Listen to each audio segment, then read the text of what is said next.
Good morning, kids. This is Mr. Bentley coming to you again with a new book to read for you, and it's entitled Giraffes Can't Dance. So let's get started, okay?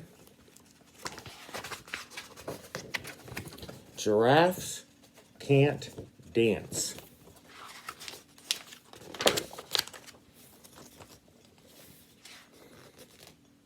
We have a couple of hyenas here laughing.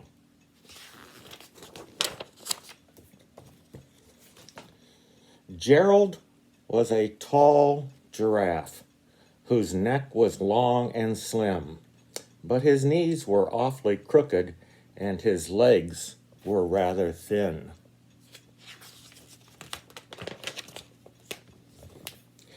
He was very good at standing still and munching shoots off trees, but when he tried to run around, he buckled at the knees.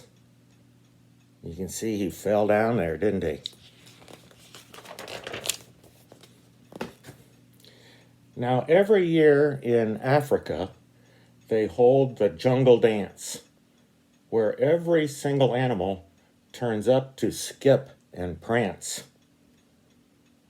And this year, when the day arrived, poor Gerald felt so sad, because when it came to dancing, he was really very bad.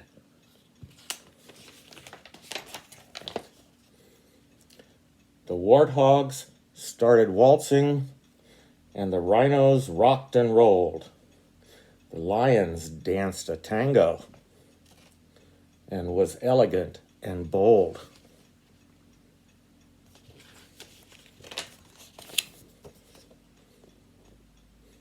The chimps all did a cha-cha, and 8 baboons then teamed up for a splendid Scottish reel.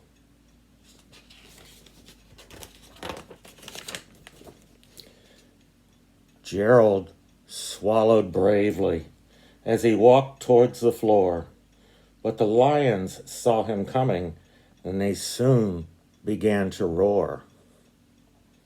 "Hey, look at clumsy Gerald," the animals all sneered. "Giraffes can't dance, you silly fool."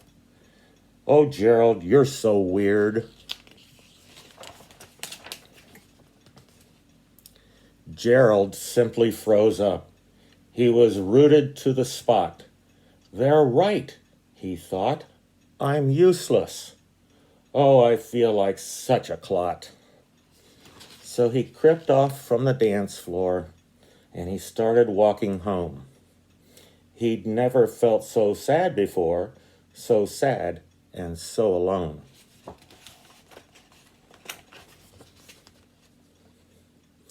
Then he found a little clearing, and he looked up at the sky.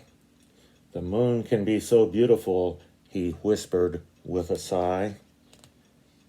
"Excuse me," coughed a cricket, who'd seen Gerald earlier on, "but sometimes when you're different, you just need a different song."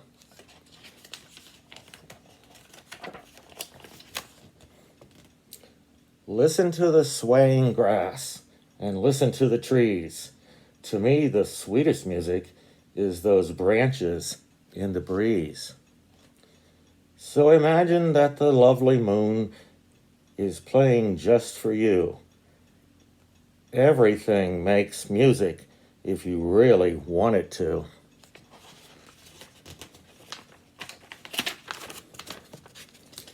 With that, the cricket smiled and picked up his violin.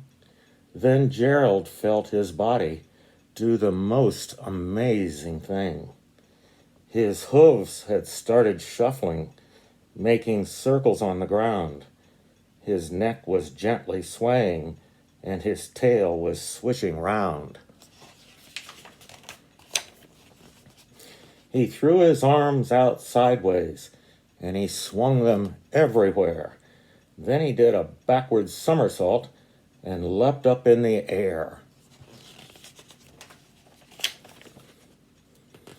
Gerald felt so wonderful. His mouth was open wide. I am dancing, yes, I'm dancing. I am dancing, Gerald cried. Then one by one, each animal who'd been there at the dance arrived while Gerald boogied on and watched him quite entranced. They shouted, "It's a miracle! He must be in a dream. Gerald's the best dancer that we've ever seen."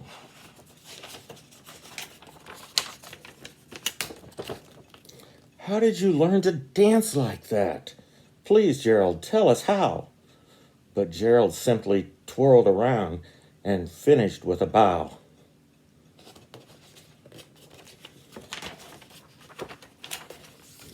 Then he raised his head and looked up at the moon and the stars above. We all can dance, he said, when we find music that we love. And that's the book, Giraffes Can't Dance.